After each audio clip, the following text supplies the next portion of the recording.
All right, welcome. More BYP chess miniature here. If you blink, you're going to miss this. This is incredible.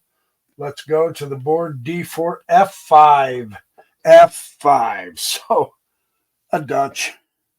Okay, let's see what he does. Well, he's going to bop the E4 immediately, and the F is going to take the E4. So this is an interesting status at this point. Knight wants that pawn. The other knight's going to protect the pawn, of course, also developing a piece, which is also good, but he nullifies the developed piece. So now the pawn on e4 is again attacked because the pin. However, it's not really a pin because the pawn is here, right? But still, the principle is there. Black center is being attacked viciously, I tell you. Well, he's not going to worry about it. He's going to go d6, get ready to bop out his bishop, right? A very appropriate move. And now he's going to challenge the pawn again. And black is going to respond by taking the f3 pawn again. What is this? White's going to give up all of his pawns? Yes, there's a method to the madness. Understand this. This is really important.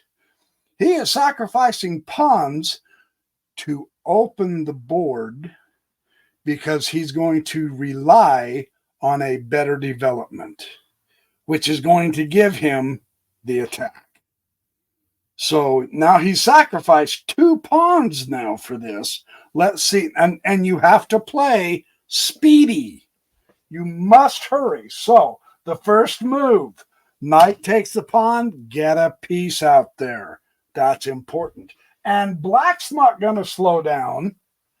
No, now black's got the pin. Oh, you want to know how to do a pin, guy? Here's how you do a pin. Your pin on me is nothing because it's not a pin. My pin on you is everything. You're not so smart after all, right? So what do you do? What do you do? Speed is the essence when you sacrificed 2 pawns in the opening in order to have an open board, meaning your center is not cluttered with a bunch of pawns and pieces, right? So bishop up, yes. Every move is a developing move. And black's not mamby-pambying around either. Black is also bringing out his pieces. This is why you can't to push a pawn to threaten the bishop. No, don't waste your time. No, that bishop's not a threat. Don't do that. You must get your pieces into action right now, and white shows us the way. Now the little lady steps in. Granted, I get it. Putting your queen in front of a king sometimes is not good if you leave it there for the rest of the game, but there is no threat here. The pawn is still here. He's not going to lose his queen. There isn't a rook out here to get onto this to pin the queen to the king. So relax that way, but you can't leave it like that the whole game. But the important point is piece activity right now, immediately. Don't fiddle around with any wasted pawn moves. And black now goes c6. Okay, observe white. This is important. Once more, get the pieces on more active squares toward the center, if not directly in the center, and closer to the king. Okay? He's doing nothing but piece moves. That's the key to observing here. This is very important. He's going to exchange the knight with his knight, which takes away a developed piece of black. And you say, well, yeah, he just took white's knight. Correct. But it also takes away one of black's developed pieces. And because of that, he's going to fall behind. And now you have a wickedly important battery with the queen and the bishop on the same diagonal. Okay? You always want to keep your eye on these.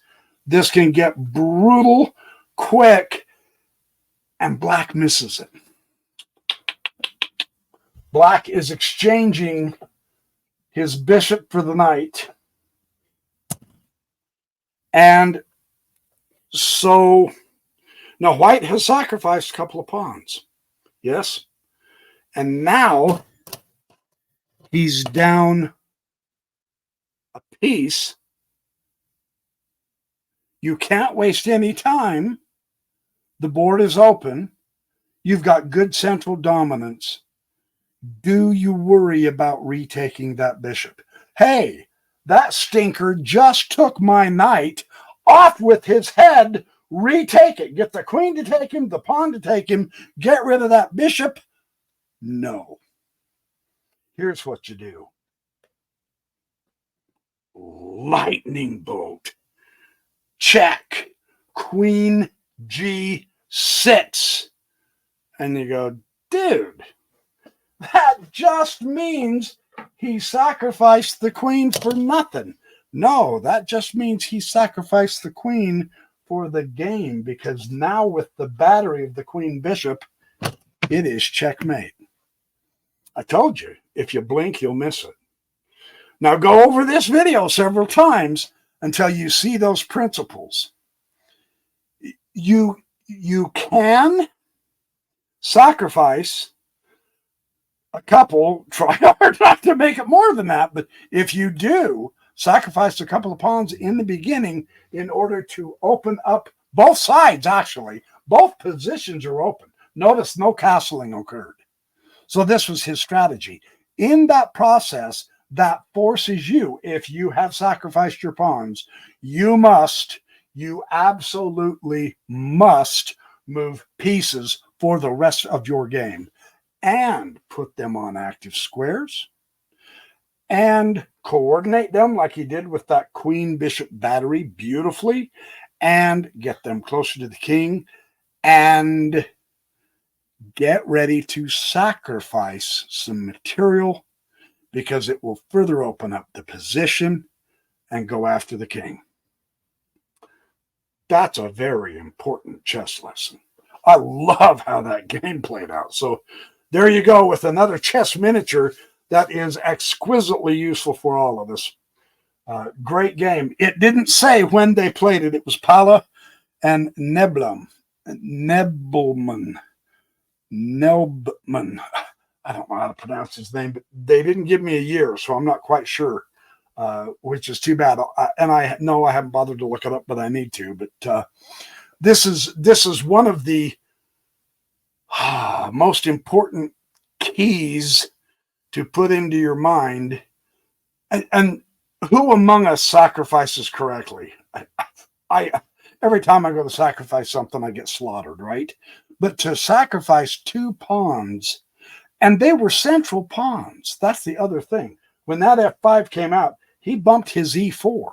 That's his central pawn he sacrificed. And then he bumped his F3, which also supports the E4, and he sacrificed that, which enabled him to open up by bringing a knight with tempo, is what it ended up being, and get all of his pieces in an open board. I'm telling you, that's chess. That's the kind of chess we love. So, okay, there's your chess exercise. Thank you for watching. Be good, have fun, do well, make lots of friends, smile. It makes people wonder what you're up to. And stay tuned. I'm coming out with more chess videos as I can.